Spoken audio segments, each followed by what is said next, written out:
नमस्कार, lead India के इस वीडियो में आपका बहुत बहुत स्वागत है।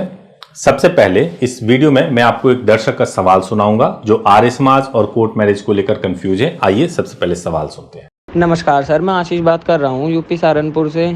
मेरा एक क्वेश्चन था आपसे सर कि मैंने आपकी यूट्यूब की वीडियो में भी देखा है कई बार कि लव मैरिज और कोर्ट मैरिज के बारे में आप बहुत अच्छी जानकारी देते हो।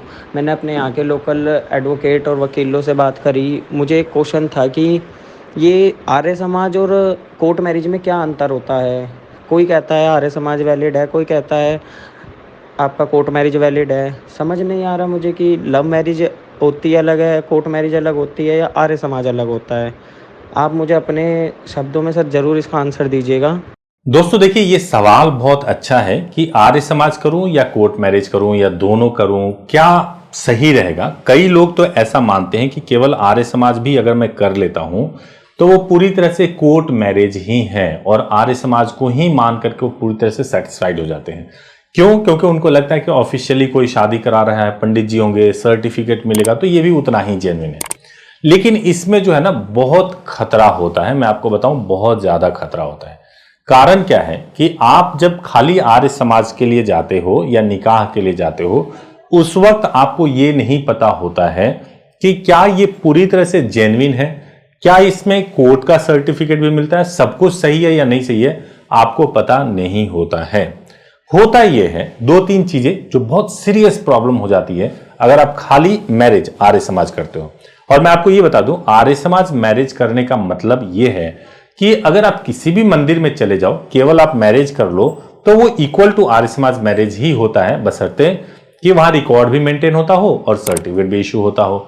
मैं आपको बताऊं, अगर आपने केवल आर्य समाज करके छोड़ दिया तो इसका मतलब यह है कि आप अपने एक पैर पे खड़े हो और आपके साथ हमेशा खतरा है। खतरा बताता हूं कैसे। अगर लड़की चाहेगी तो आर्य समाज के उस सर्टिफिकेट के आधार पर आपके खिलाफ कभी भी केस कर सकती है। मैट्रिमोनियल डिस्प्यूट्स के, डिवोर्स के, मेंटेनेंस के, डोमेस्टिक वायलेंस के, यानी वाइफ के राइट्स वाले जितने केसेस करने हैं वो वाइफ कर सकती है आर्य समाज के सर्टिफिकेट के बेसिस पे।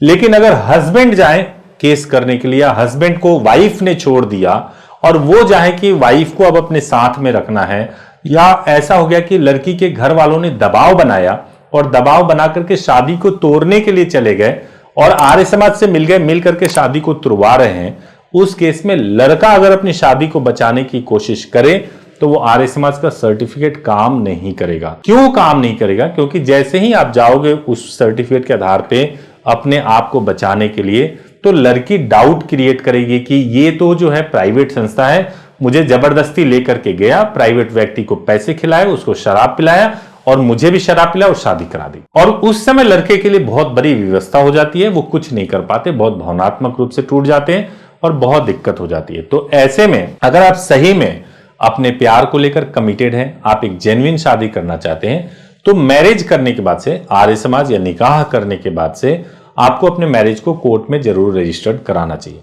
कोर्ट में जैसे रजिस्टर्ड हो जाता है, यानी कि वहां पे सरकारी अधिकारी यानी कोर्ट का ठप्पा लग जाता है कि यह शादी हुई थी।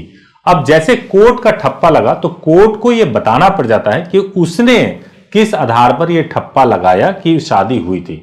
अब अगर कल को कोई शादी तुड़वाना भी चाहे या किसी तरीके से लड़की आप शादी से मुकरने की कोशिश करें, तो आर्य समाज को तो मैनेज कर सकती है, निकाह वाले को मैनेज कर सकती है, कोर्ट के ठप्पे को कोर्ट ने जो कर दिया वो मैनेज नहीं कर सकती है। तो इसलिए उसको मानना ही पड़ता है कि शादी उसने अपनी मर्जी से की है। और यह भी नहीं चल सकता है कि लड़के ने सरकारी अधिकारी को इन्फ्लुएंस करके कोर्ट का सर्टिफिकेट ले लिया, तो यह भी बहाना नहीं चल सकता। इसीलिए अगर आप सिंसियर हैं, अपनी लाइफ को लेकर के सजग हैं, तो मैं आपको यही सजेस्ट करूंगा कि आप मैरिज, यानी चाहे आप आर्य समाज से हो, मुस्लिम है तो निकाह हो, क्रिश्चियन है तो चर्च में हो, उसके बाद से मैरिज को कोर्ट में रजिस्टर्ड कराना बहुत जरूरी होता है। इससे रिलेटेड कोई भी हेल्प चाहिए, घबराइए मत। आप सुबह 9 बजे से लेकर शाम को 8 बजे तक कॉल कर लीजिए। 7 डेज कॉल कर सकते हैं और बुकिंग करा सकते हैं, मैरिज कर सकते हैं। ज्यादा जानकारी चाहिए, गूगल रिव्यू पे जाकर के आप हमारे बारे में पता कीजिए। आप लीड इंडिया लॉ की वेबसाइट पे जा सकते हैं, यूट्यूब के कमेंट्स पढ़ सकते हैं और आप डिटेल में सही इंफॉर्मेशन लेकर के आप अपने मैरिज को सही तरीके से, जेन्युइन तरीके से कर सकते हैं। Thank you so much for watching this video.